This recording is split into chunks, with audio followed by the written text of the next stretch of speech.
Hello guys, good morning. May na ano kaming aso guys, payat na payat at mukhang napabayaan, di nakain. So nilagay ko muna siya dun guys. At sinaingan siya natin. Tingnan mo guys, nagsasaing ako. Pero hindi para sa amin, para do sa aso na kawawang aso. Ito guys. So ayan, tamang-tama hibas na siya guys. At mamaya ay pakainin natin siya at naawa ako sa kanya guys. So dito guys, nagsalang ako at buti na lang mayroong mapagsaingan dito. Nilulutuan din namin to dati nung ano. So pakita ko lang yung ulam niya sa inyo guys. Ito, dilata guys. Hindi na natin pakita yung pangalan pero dilata siya. At dadalhin ko ito mamaya maya doon sa kanya pag pinakain ko na. At sobrang kawa guys. At kinulong muna natin siya doon sa may kulungan guys. Para hindi siya maglayas.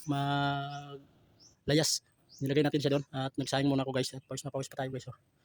So nagsaing ako para sa aso na ating nadampot. At ito, papakain natin to sa kanya. Sinaingan ko muna siya guys. Nagsaing muna ako ng mga 1/4. At mamaya guys, papakita natin, dali natin yung pagkain niya doon. Ito na yung ating sinaing para sa ating aso na napulot namin na payat na payat. So hatiin lang natin guys. Wag natin siya biglayin ng pakain kasi ayan, okay na to. Yan guys.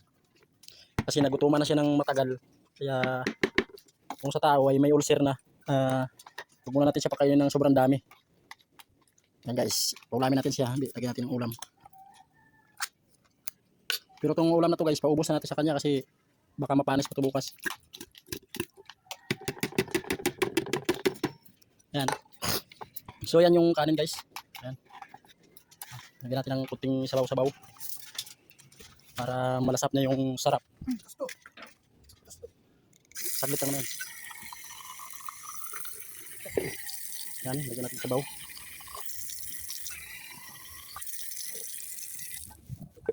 So yan guys, yung kanyang pera mang kutsara mo. Haluin lang natin yung kanyang pagkain guys. Yan. Kamot aso siya, wag natin haluin ng pakamay. Yan, para malinis.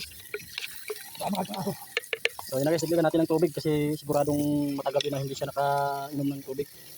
So yun na guys, dadalhin natin doon sa kanya.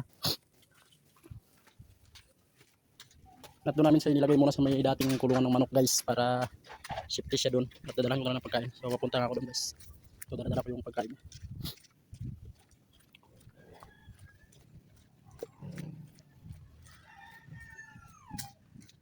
So nandito na tayo guys. At bibigyan na natin siya ng pagkain. Cheers! Siya guys.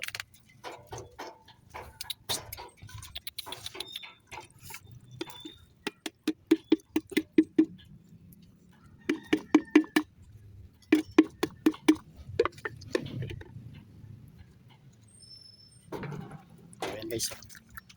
Ayan. At nakakain din siya sa wakas ninyo naman yung tiyan at saka yung ribs. At bukas paliliguan natin siya.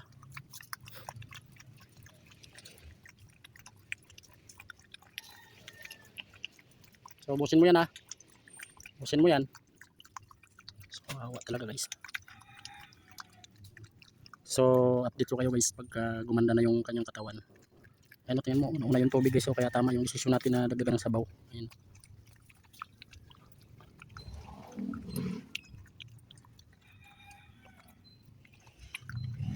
Ayan siya guys. Nilagay ko muna siya dito guys. Ayan. At update ko kayo pag gumanda na yung katawan. So thank you for watching.